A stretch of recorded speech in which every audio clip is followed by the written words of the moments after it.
Mon bureau était vide. Mon nom avait disparu de la porte. Ma ligne de fax avait été coupée dans la nuit. Édouard n'a même pas eu le courage de me le dire en face. Ils ont acheté ma boîte. Ils ont juste oublié de lire les petits caractères. Si toi aussi tu penses que les héritiers sans mérite finissent toujours par payer, écris en commentaire « Elle a bien fait ». Mets un like et abonne-toi à la chaîne. Et maintenant écoute bien, parce que c'est mon histoire du début à la fin. Ma fille, tu avais 7 ans quand tout a basculé. Tu ne t'en souviens peut-être pas. Moi, je n'ai rien oublié. Pas un son, pas une odeur, pas un visage. Je t'écris cette lettre parce qu'un jour tu comprendras pourquoi ta mère ne dormait plus, pourquoi ses mains tremblaient le matin en versant ton chocolat chaud, pourquoi elle partait avant l'aube et rentrait après minuit. Ce n'était pas de l'absence, c'était de la guerre. Nice, automne 1996. La lumière dorée sur la promenade des Anglais, les palmiers qui ployaient sous le Mistral, l'odeur de sel et de cigarettes blondes qui montaient des terrasses du Negresco. J'avais 34 ans. J'avais créé Médiane Communication 3 ans plus tôt, dans mon appartement du vieux Nice, au-dessus d'une boulangerie dont l'odeur de fougasse me réveillait à 5 heures. Une agence de communication éditoriale. J'avais tout fait seul pendant 2 ans.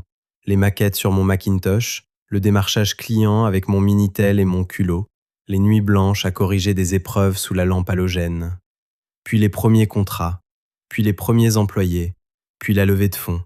22 personnes en 18 mois. Des clients dans toute la région PACA. Un logiciel de gestion éditoriale que j'avais codé moi-même, ligne par ligne, sur des nuits entières. Le bourdonnement des néons, le crépitement du fax qui crachait des commandes à toute heure, le cliquetis des claviers mécaniques. C'étaient les sons de ma réussite. Puis le groupe Valoris Media nous a approchés. Fusion, synergie, croissance accélérée, les mots qu'on utilise quand on veut avaler quelqu'un en souriant. J'ai accepté, j'avais mes raisons, mais j'avais aussi mes précautions. Une clause, glissée à l'article 14 bis du protocole de fusion. Sauvegarde des emplois et des brevets pendant 5 ans. Personne ne l'a lu. Personne ne lit jamais les petits caractères quand il y a du champagne sur la table. Édouard Valoris est arrivé un lundi de septembre. Le Mistral soufflait, les feuilles mortes collaient aux vitres de l'open space. Il avait 28 ans, un costume Tserouti, une montre Breitling et l'assurance tranquille de ceux qui n'ont jamais rien prouvé. Fils du fondateur, diplôme de commerce obtenu à Bordeaux, pas HEC, pas l'ESSEC, un truc dont personne ne se souvenait du nom. Il s'est installé dans le bureau que j'avais conçu moi-même, celui avec la vue sur la baie des Anges. Son cousin Grégoire l'a rejoint 2 semaines plus tard, plus discret, plus sournois. Grégoire ne parlait pas fort, il murmurait. Il prenait des notes dans un carnet Moleskine avec un stylo Montblanc. Il souriait en permanence, de ce sourire qui ne monte jamais jusqu'aux yeux. Si Édouard était le bruit, Grégoire était le silence, plus dangereux encore. Le premier jour, Édouard a fait installer un baby-foot dans la salle de réunion. Le deuxième jour, une PlayStation. Le troisième, un bar à cocktail avec des verres en cristal. Les employés riaient. Moi, je comptais. Chaque franc dépensé en décoration, c'était un franc qui ne partait pas en développement. La première humiliation a eu lieu lors du comité éditorial du jeudi, devant les 22 salariés, devant Nathalie, ma directrice artistique depuis le premier jour, devant Jean-Marc, mon développeur, celui qui avait codé à mes côtés dans l'appartement du vieux Nice. Édouard a pris la parole, debout. Cigarette aux lèvres. On fumait partout, en 96, même dans les salles de réunion. Le département éditorial, c'est fini, on restructure. Médiane, c'est du passé. On passe au tout pub, tout événementiel. Le contenu, c'est mort. 22 paires d'yeux se sont tournés vers moi. Le ronronnement de la climatisation, le grésillement du néon au-dessus de la porte, le froissement du papier sous les doigts de Grégoire, qui notait tout dans son carnet. J'ai ouvert la bouche. Édouard m'a coupé. Mia, on en parlera en privé, ce n'est pas le lieu. Pas le lieu. Dans ma propre salle de réunion, celle que j'avais meublée avec les premiers bénéfices de l'agence. Nathalie a baissé les yeux, Jean-Marc a serré les poings sous la table, personne n'a rien dit. La fumée de cigarette montait vers le plafond jauni, et à l'intérieur de moi, quelque chose s'est cristallisé, pas brisé, durci, comme du verre qu'on trempe. Plus jamais. Plus jamais je ne baisserai les yeux dans une pièce que j'ai construite. Plus jamais un homme qui ne sait même pas ce que contient son propre bilan ne me dira de me taire. C'est terminé. Le soir même, 22 heures, l'open space était désert. Le gardien de nid m'avait laissé entrer. Il me connaissait depuis l'ouverture, ce brave Lucien, avec sa thermos de café et son transistor grésillant. J'ai allumé le Macintosh de Grégoire. Pas de mot de passe. En 96, personne ne mettait de mot de passe. J'ai ouvert ses fichiers, les tableurs, les notes de frais, les mémos internes envoyés par fax depuis Paris. Ce que j'ai trouvé était pire que ce que j'imaginais. Le logiciel que j'avais créé, mon logiciel, celui que j'avais codé nuit après nuit, avait été déposé à l'INPI sous le nom de Valoris Media. Brevet numéro 96-12847. Date de dépôt, 15 juillet 1996. Signataire, Édouard Valoris. Mon code, son nom. Mais ils avaient fait une erreur. Mon dépôt original datait du 3 mars 1994. Brevet numéro 94-03211. Sous mon nom, Mia Beaumont. L'antériorité était irréfutable, et il y avait autre chose. Dans les fichiers de facturation, des montants qui ne correspondaient à rien, des prestations fantômes facturées à des clients qui n'existaient pas, des virements vers une société écran domiciliée à Monaco. Grégoire canalisait l'argent, Édouard signait sans regarder. Un système rodé. Le pire, les données clients.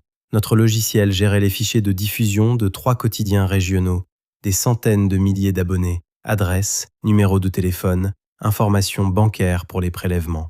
Le système avait une faille de sécurité que j'avais signalée avant la fusion. Il ne l'avait jamais corrigée. Pire, il vendait les fichiers à des sociétés de démarchage téléphonique, sans consentement, sans déclaration à la CNIL. Des données personnelles de citoyens français, bradées pour quelques milliers de francs. Le grésillement du disque dur. Le clignotement de l'écran dans le noir.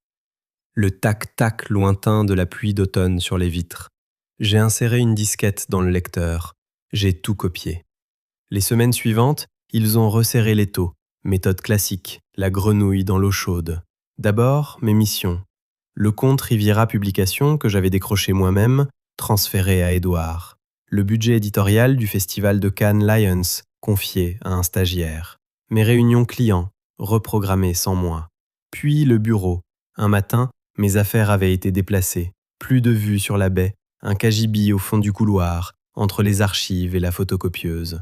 Le bruit constant du Xerox, l'odeur d'encre et de papier humide. Ensuite, les invitations. Le séminaire de Nice, mon nom n'était pas sur la liste. Le dîner client au Chanteclair, on avait oublié de m'envoyer le fax. Le comité éditorial du jeudi, annulé, remplacé par un brainstorm créatif dont personne ne m'informait. Grégoire orchestrait tout avec méthode. Pas de confrontation, pas de cri, juste l'effacement progressif. Chaque jour, un fil coupé. Chaque semaine, un territoire perdu. Il souriait quand on se croisait dans le couloir. Ce sourire froid, ce murmure. « Ça va, Mia ? Tu as l'air fatiguée ?» J'avais l'air fatigué parce que je ne dormais plus. 3 heures par nuit, 4 quand j'avais de la chance. Le café était devenu mon carburant, tasse après tasse, amer et tiède, qui me retournait l'estomac. Mes mains tremblaient le matin, mes yeux brûlaient. Dans le miroir de l'ascenseur, je voyais les cernes violets, la peau tirée, les lèvres sèches. Le combat consumait mon corps. Mais chaque matin, la scène du badge, 8h15, le hall d'entrée, le vigile qui détournait le regard, le bip du lecteur magnétique, la porte vitrée qui s'ouvrait avec un soupir pneumatique. J'entrais la tête haute, le cœur battait, oui, les mains étaient moites, mais le menton restait levé. Le claquement de mes escarpins sur le carrelage résonnait dans le hall vide. Chaque pas était un acte de résistance. Il voulait que je démissionne, que je parte de moi-même, sans bruit, sans indemnité, sans droit. Chaque matin où je passais ce badge, je leur disais non. Non, je ne partirai pas comme ça. Non, vous ne m'effacerez pas.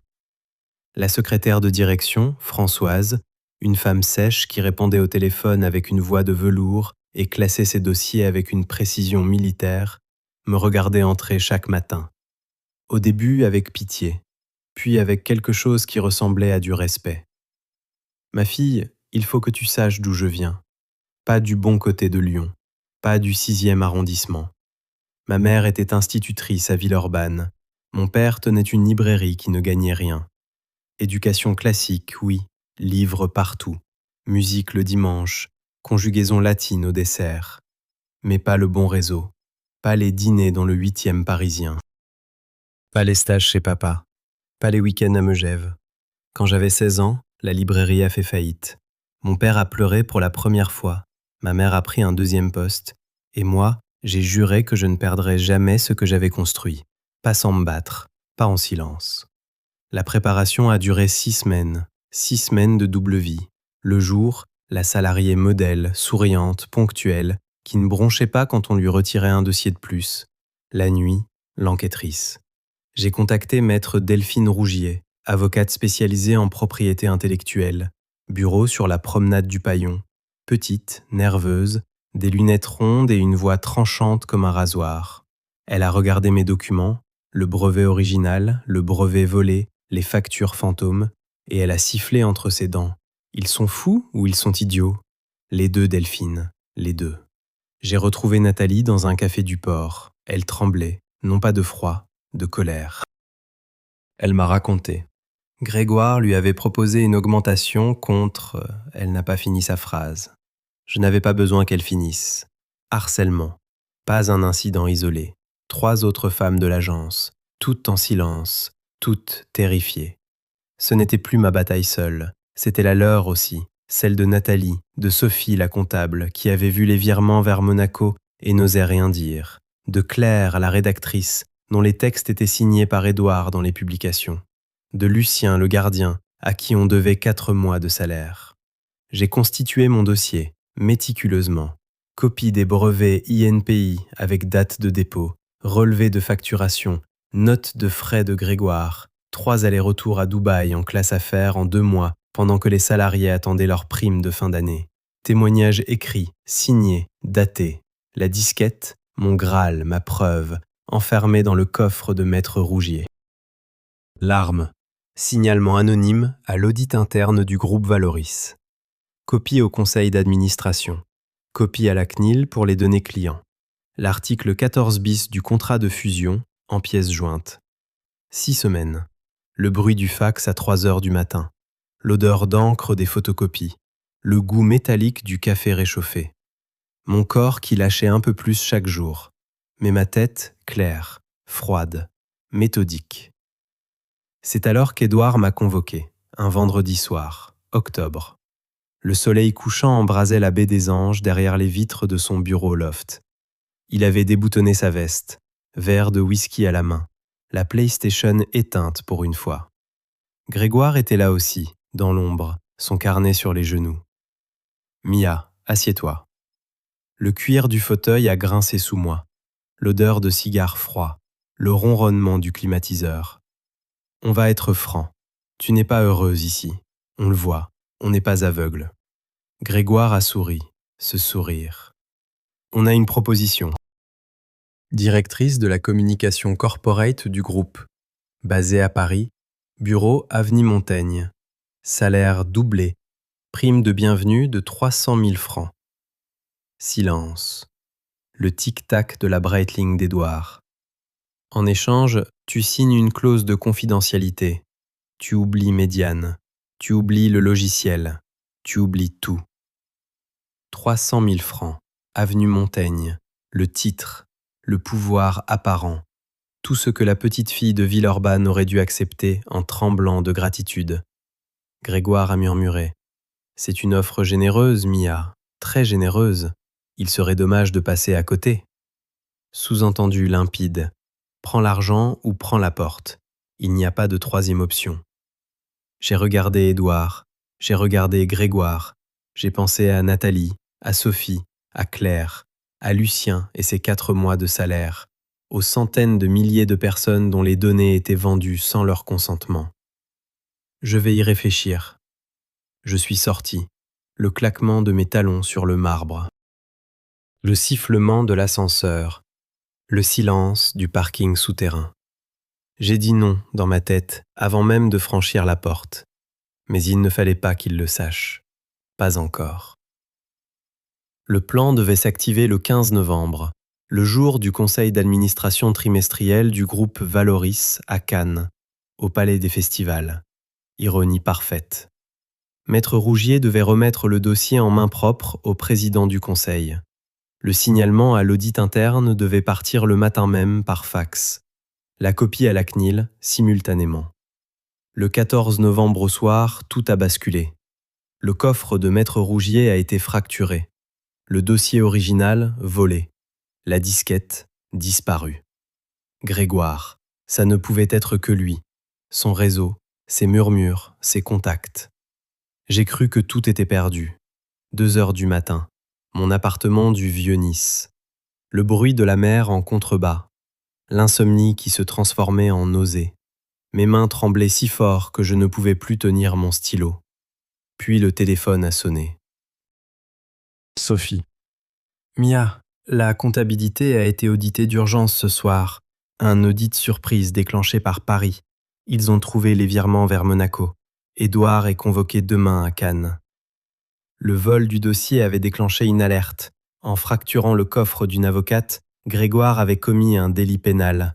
Maître Rougier avait porté plainte immédiatement. La police avait ouvert une enquête, et en cherchant le lien entre Grégoire et le cambriolage, ils étaient tombés sur les comptes de Valoris Media. Le plan avait échoué, mais le chaos avait fait mieux que le plan. Le 15 novembre, le Palais des Festivals. La croisette était battue par le vent d'automne. Les yachts tanguaient dans le port. L'odeur de sel, de gasoil et de champagne éventait. Je n'étais pas dans la salle du conseil. Je n'avais pas besoin d'y être. J'étais assise à la terrasse du Martinez, un café froid devant moi, le col de mon imperméable relevé. J'observais. Édouard est arrivé à 9 heures, costume anthracite. Pas de sourire. Grégoire n'était pas là, retenu par la police pour le cambriolage du cabinet. À l'intérieur, le dossier que j'avais envoyé en copie, les copies de sécurité, celles que j'avais faites sur 3 autres disquettes et confiées à 3 personnes différentes, étaient déjà sur la table du conseil. Nathalie avait remis la sienne au directeur juridique, Sophie avait transmis les relevés bancaires à l'auditeur externe, Claire avait faxé les preuves de plagiat des textes aux Échos. Le conseil a duré 4 heures. Par la baie vitrée, on voyait les silhouettes s'agiter, puis le silence, puis des hommes en costume qui sortaient, le teint gris.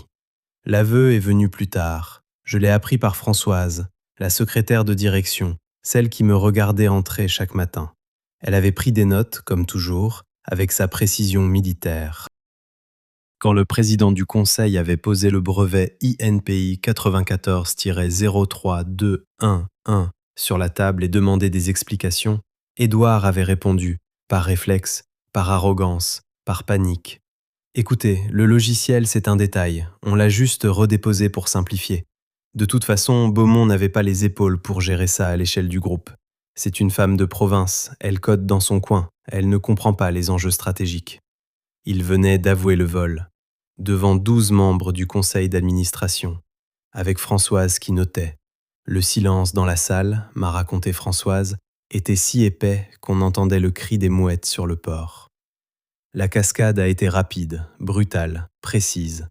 Édouard Valoris, suspendu de ses fonctions le jour même, mis en examen 3 semaines plus tard pour abus de biens sociaux et contrefaçon de brevets. Grégoire Valoris, inculpé pour le cambriolage du cabinet de Maître Rougier, détournement de fonds et harcèlement sur plainte de 4 salariés. La CNIL a ouvert une enquête sur la vente illégale de données, amende record pour l'époque. Les 3 quotidiens régionaux ont rompu leur contrat avec Valoris Media dans la semaine. Le père Valoris a tenté de sauver les meubles, trop tard. Les clients fuyaient, les talents partaient, les fournisseurs exigeaient des paiements comptants. Le bruit dans les rédactions de la Côte d'Azur était assourdissant. Moi, j'ai observé. Depuis mon café froid à la terrasse du Martinez. Depuis mon appartement du Vieux-Nice, la fenêtre ouverte sur le bruit de la mer. Le calme après la tempête. Sauf que la tempête ne faisait que commencer pour eux. Ma fille, je n'ai pas attendu qu'on me rende justice. Je l'ai prise. En janvier 1997, j'ai quitté Valoris Media, Départ volontaire, rupture négociée avec l'article 14 bis comme levier, mes brevets récupérés, mes droits reconnus. Et avec moi sont partis Nathalie, Jean-Marc, Sophie, Claire et 8 autres, les meilleurs. J'ai fondé Beaumont et Associés dans un bureau de la rue Masséna, vue sur la mer, fax neuf, cafetière qui marchait, pas de baby-foot, pas de PlayStation, pas de bar à cocktail. Les clients nous ont suivis, pas parce que je les avais démarchés, parce qu'ils savaient qui faisait le travail. Valoris Media a fermé ses portes en juin 1998, 18 mois après mon départ. Le bureau d'Édouard, avec sa vue sur la baie des Anges, est devenu un cabinet dentaire. J'ai fait de Nathalie ma directrice associée. J'ai augmenté Lucien et je l'ai embauché comme responsable logistique. Un homme qui ne compte pas ses heures mérite qu'on compte les siennes. J'ai instauré une règle simple. Personne ne travaille après 20 heures sauf urgence absolue. Personne ne signe le travail d'un autre. Personne ne murmure dans les couloirs. Je ne dors toujours pas très bien. Certaines nuits, je me réveille en sursaut, persuadé que quelqu'un a vidé mon bureau. Puis j'entends la mer. Et je me souviens que le bureau, cette fois, c'est le mien, vraiment le mien. Ma fille, tu liras cette lettre quand tu seras grande, et tu comprendras une chose que ta mère a apprise dans la douleur, l'insomnie et la lumière dorée de l'automne niçois. On ne vole pas impunément le travail de quelqu'un qui a appris à se battre avant d'apprendre à marcher.